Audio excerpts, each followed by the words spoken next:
Greetings and warm welcome to today's session, providing a glimpse into the influential role of data and AI in driving business outcomes. We will dive into this simulating discussion at the Latent View Analytics Roundtable on October 20th at Menlo Park. For today's session, it gives me immense pleasure to welcome one of our esteemed panelists, Mr. Jose Landivar. Jose is an accomplished supply chain leader with over 2 decades of experience in driving supply chain initiatives across leading organizations. In his current role, he leads the Data Center Supply Chain Analytics Center of Excellence at Google Cloud, driving operational efficiencies leveraging analytics and data science. Welcome, Jose. We are so glad that you could join us today for this conversation. Thank you, Vivek. I'm very happy to be able to provide, hopefully, a little glimpse into the work that we do. Sure, Jose. And we would love to continue this conversation in our roundtable next week. But to begin, I would like to get your thoughts or example where analytics and AI led to a smarter decision making and improved outcomes. Anything that comes to mind? Thanks, Vivek. It's interesting because with the advent of new technologies, I think it has opened up the eyes of a lot of organizations and areas of the organization that in the past were not really using new techniques. And I think one thing that comes to mind is having a vast amount of data, especially in companies that are technology companies. Having all of this data actually makes it a very great place for us to use these techniques. But I think the key is in how you use them. Um, and I think that the great opportunity for us has been around operational processes and how do you automate operational processes by using these techniques.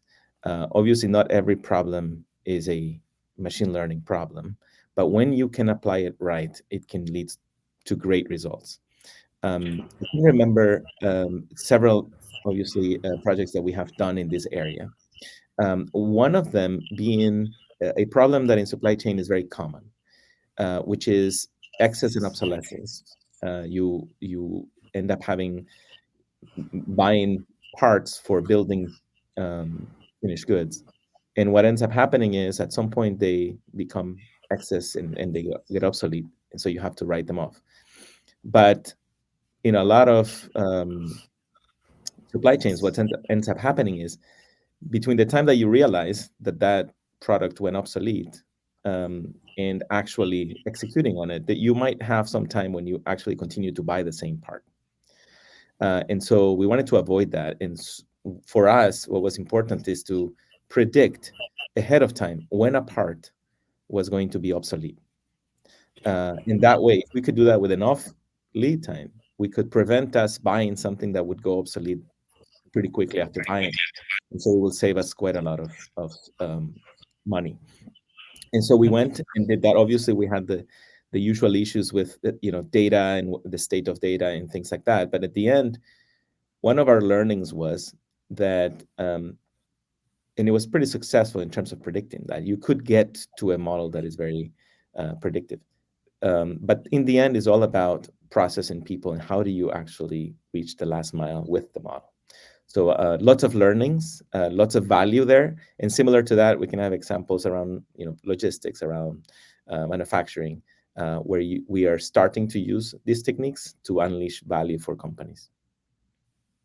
And also very interesting because in the last 3 years, if we see during the pandemic, one of the areas that has been most impacted is supply chain due to different bottlenecks, due to different issues from manufacturing to logistics end to end.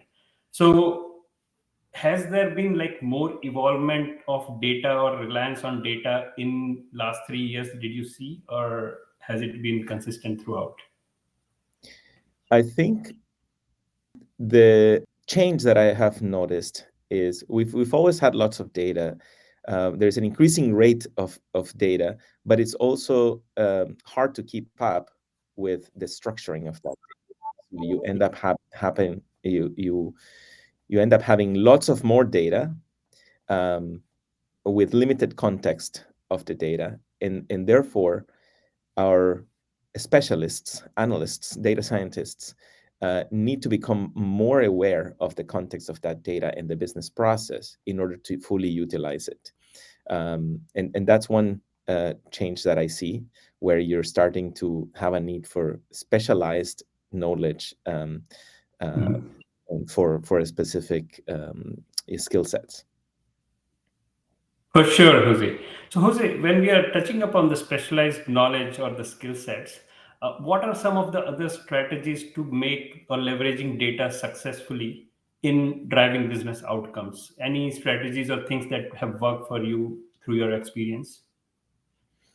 I think what makes a strategy that makes using data more successful, for sure that we can go into a lengthy discussion of what those are. However, I think one of the things that has made a difference for a team like us, with vast amounts of data and vast amount of problems to solve, has really been around understanding the business problem well, to know what is the right tool for the right job. So there's a lot of problems that on the surface are thought of as being, say, a machine learning model type of problem that can solve.